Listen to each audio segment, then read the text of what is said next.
The image flickered on the screen. A small British village, quaint and unremarkable. 17-year-old Daniel zoomed in, his finger scrolling across the mouse.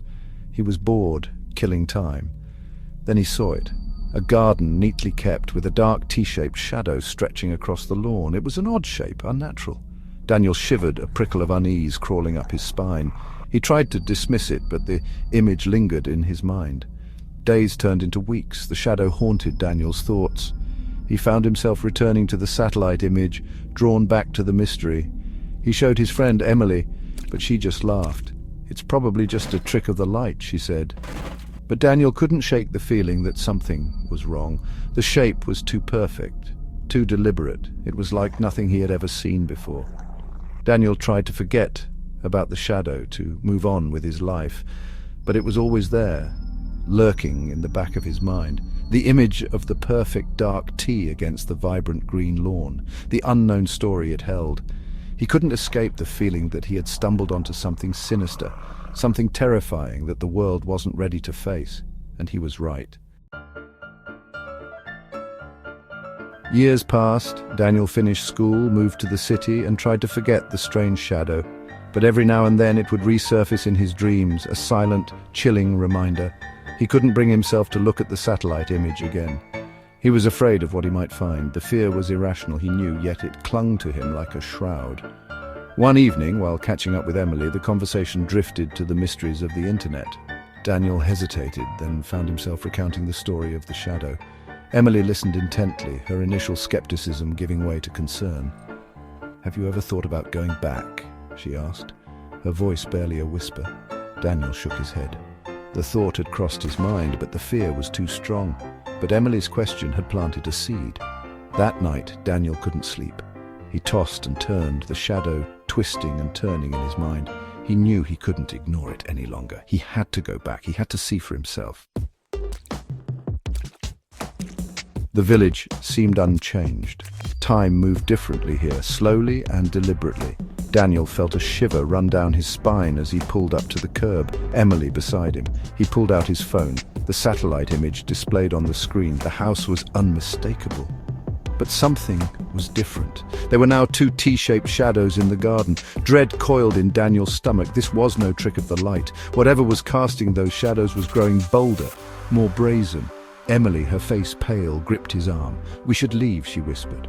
But Daniel was frozen, caught between fear and a growing sense of morbid curiosity. He had to know the truth. They got out of the car, the air thick with tension.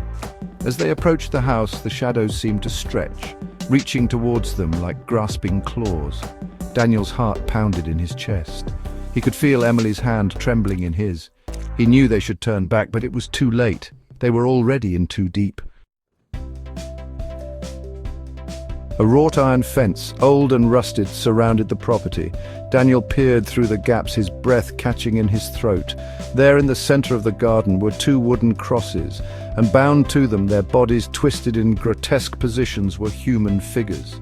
Their skin was pale and drawn, their eyes hollow sockets staring blankly into the sky. Nausea surged through Daniel. This was no Halloween prank, this was real, a nightmare unfolding before his eyes. He stumbled back, his hand instinctively reaching for Emily. But she was gone. He spun around, panic seizing him. Then he saw her, her back pressed against the wall of the house, her eyes wide with terror. "Emily!" he whispered, his voice choked with fear. But before she could answer, the back door swung open. A figure emerged, silhouetted against the light from within, tall and imposing, his features obscured by the shadows. Daniel felt a surge of adrenaline. They had to get out of there. Now! The figure stepped forward, the light catching his face. It was a man, his face etched with a chilling calmness that sent a shiver down Daniel's spine. He moved with a deliberate slowness that radiated menace. "Can I help you?" he asked, his voice a low growl. Daniel's mind raced. He had to think fast, to say something, anything, to deflect the man's attention. "We were just leaving," he stammered, his voice trembling. He tried to pull Emily away, but she was frozen in place, her eyes locked on the man's.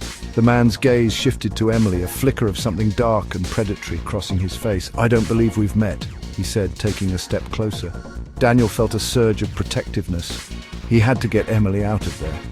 He pushed her behind him, putting himself between her and the man. "We need to go," he said. his voice firmer this time. But the man didn't move. He just stood there, blocking their path, his eyes cold and calculating. The man took another step forward, and something in his eyes snapped. Daniel knew they were out of time. He grabbed Emily's hand and pulled her with him, breaking into a run. They didn't look back. They didn't dare. They could hear the man's laughter echoing behind them, chilling them to the bone. Adrenaline pumped through their veins as they raced down the street, their lungs burning with exertion. Daniel didn't know where they were going, only that they had to get as far away from that house as possible. The image of the bound figures, their lifeless eyes staring into the void, seared itself into his mind. They didn't stop running until they reached the edge of the village, their bodies trembling with exhaustion and fear.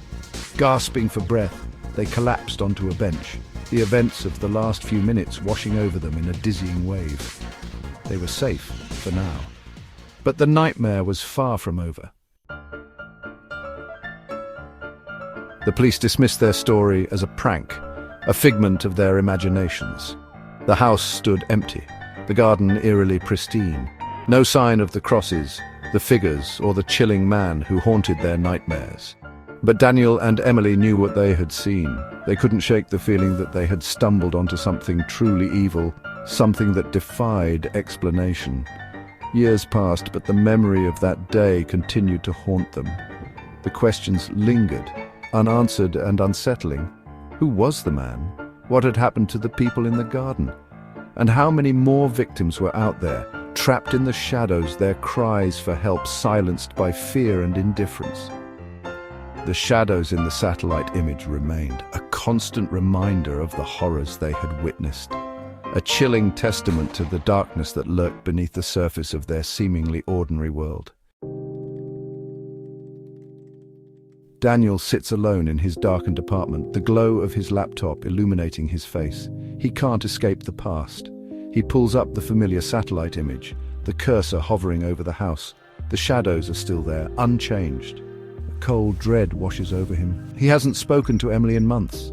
They both tried to move on, to bury the memory of that day. But some wounds run too deep.